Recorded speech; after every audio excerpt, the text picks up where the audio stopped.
It's Thursday, April 25th.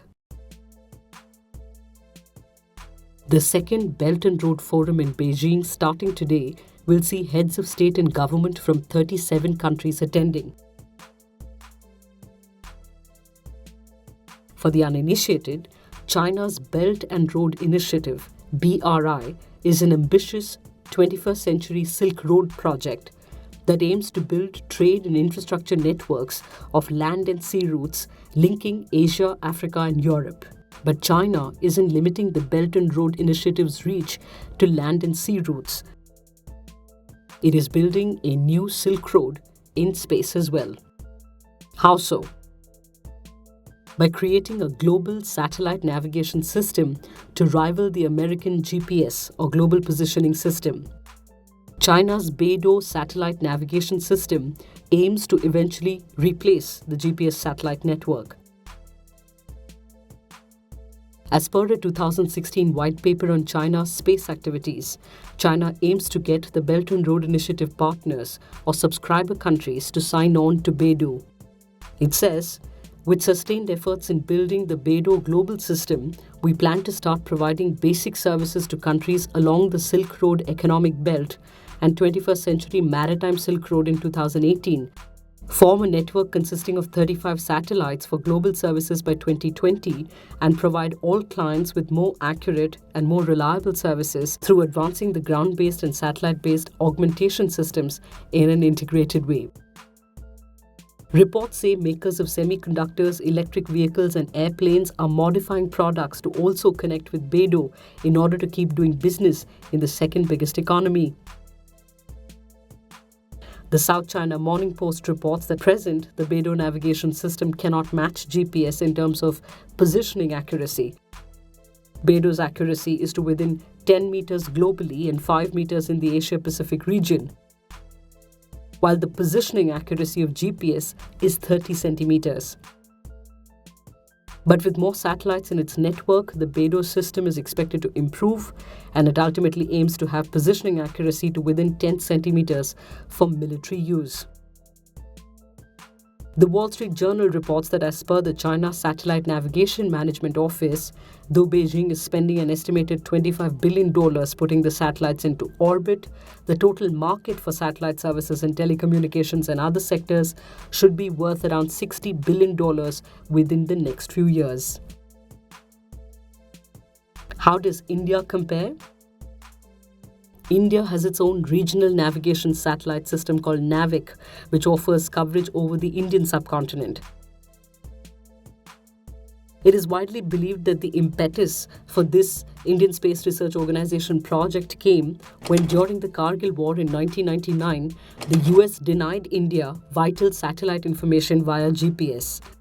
In 2016, when ISRO put the 7th satellite of the Navigation with Indian Constellation or NAVIC into orbit, Ajay Lele, Senior Fellow of the Institute of Defence Studies and Analysis, told Scroll, there is no official confirmation of this Kargil story that's been doing the rounds for some time now, but as far as the armed forces are concerned, whether the GPS is allowing them access or not, they definitely require their own navigation system, which is more accurate.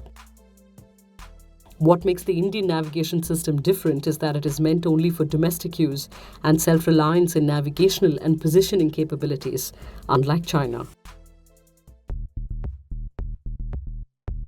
In a significant judgment, the Madras High Court has held that a marriage solemnized between a male and a trans woman, both professing Hindu religion, is a valid marriage in terms of Section 5 of the Hindu Marriage Act 1955, and the Registrar of Marriages is bound to register the same.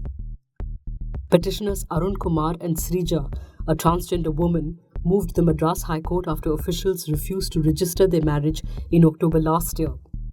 Quoting from the landmark 2014 Nalsa judgment, which had recognized the self-identification rights of transgender persons, the court said, "Sex and gender are not one and the same. A person's sex is biologically determined at the time of birth, not so in the case of gender. Transgender persons who are neither male or female fall within the expression person and hence entitled to legal protection of laws in all spheres of state activity as enjoyed by any other citizen of this country. Discrimination on the grounds of sexual orientation or gender identity, therefore, impairs equality before law and equal protection of law and violates Article 14 of the Constitution. In the Nalsa case, also, the right of the transgender person to marry was recognized. For too long, transgender persons or intersex people have been languishing in the margins. The Constitution of India is an enabling document. It is inviting them to join the mainstream. Therefore, it would be absurd to deny the transgenders the benefit of the social institutions already in place in the mainstream, the court held. The Sri Lankan police on Wednesday said the death toll in the Easter Sunday bombings has risen to 359. A police spokesperson said 9 suicide bombers were involved, 8 have been identified, 60 persons have been arrested, all of them Sri Lankans. The 9th suicide bomber, CNN reports, was the wife of one of the other bombers. Sri Lanka's State Defence Minister Ruwan Wijewardene said the attackers were all well educated and well off. We are conducting those investigations at the moment to see if there is a direct link to any international organizations.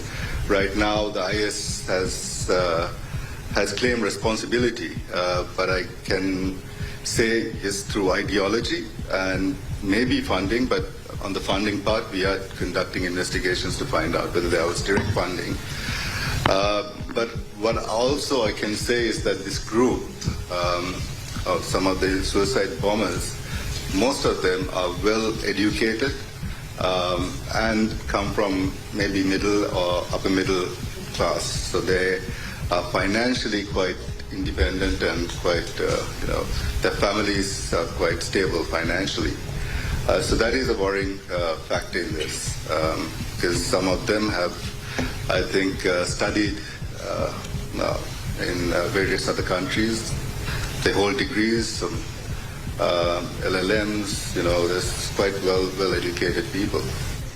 First Post quoted Indian intelligence sources as saying that 2 of the suicide bombers have been identified as sons of Muhammad Yusuf Ibrahim, a wealthy spice trader.